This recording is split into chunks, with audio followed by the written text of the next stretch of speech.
here with Tony Wood and the great Julie Sorrell of QNTFY.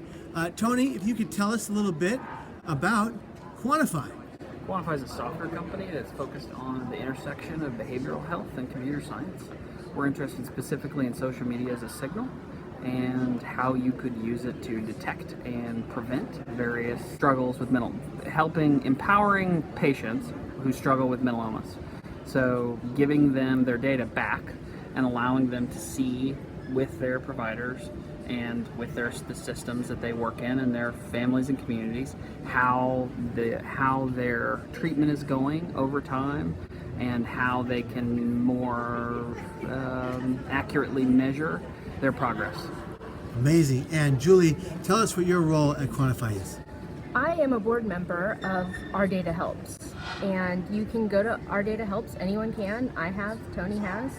And what you can do is you can give your social media data. You donate it anonymously, and the folks at QNTFY and Our Data Helps are trying to figure out how to use that data to predict what happens before someone makes a suicide attempt, or what happens after someone loses a loved one to suicide. So actually using our social media data to help other people when they're suicidal. And just for the folks out there that have extreme paranoia like me, how do you protect? Say you understand. How do you protect someone's data? It's called de-identification, which means that when your individual data gets dropped in a bucket with thousands of other people's data, the individual identities are algorithmically removed and discarded. And that is done before the data set is handed over to anybody for research. So nobody ever sees, the algorithms see your identity for a little bit, but it's discarded really rapidly. It's not retained in the process. Fascinating. But what's really cool is that when you put all of those data points together, you really have a lot more power to detect things that might happen. So what is it that people are talking about before they make suicide attempts? What is it that lost survivors are talking about their needs? And it's a lot better than just having small studies. What are the best markers of wellness? What means you're getting better in a specific population, like in a specific, or maybe perhaps someday for a specific person? What does their individual wellness mean? Last question for both of you. We'll take it one at a time. Julie, we'll start here. Why does this work mean so much to you?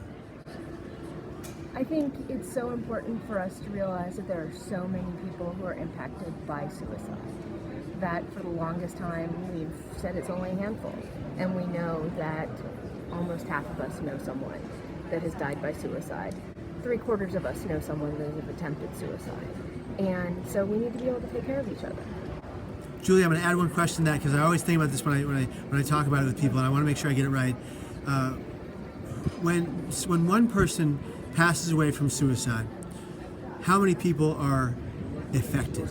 Well, we haven't published it yet, Right. so I can't give you the official final always number. Okay. To the best of our knowledge, is about 135 that say they know someone who died by suicide.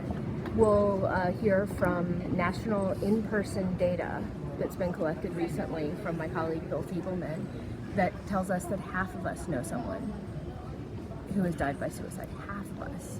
And of people that know someone who's died by suicide, about 1/3 of them are significantly impacted. And when a person dies, who is directly affected by that passing? Well, we know it's family members, but it's also so many more people. When a suicide happens in a school, it's classmates, it's teachers, it's staff, it's the bus driver, it's the lunch ladies. It's so many people. If you've had your own previous loss by suicide, it's going to impact you more. Or if you are feeling suicidal yourself. In communities of faith, it could be the whole congregation. In workplaces, we know that lots of people are affected even when it's not someone they think of as their best friend. But it's lots of people, not just family members. And my friend Tony, why is this work so important to you, sir? We are passionate about the technology applied to saving lives. I am passionate about helping people help each other live lives worth living. Beautiful guys, thank you. Tony Wood and Julie Sorrell, they're amazing. Bye guys, thank you.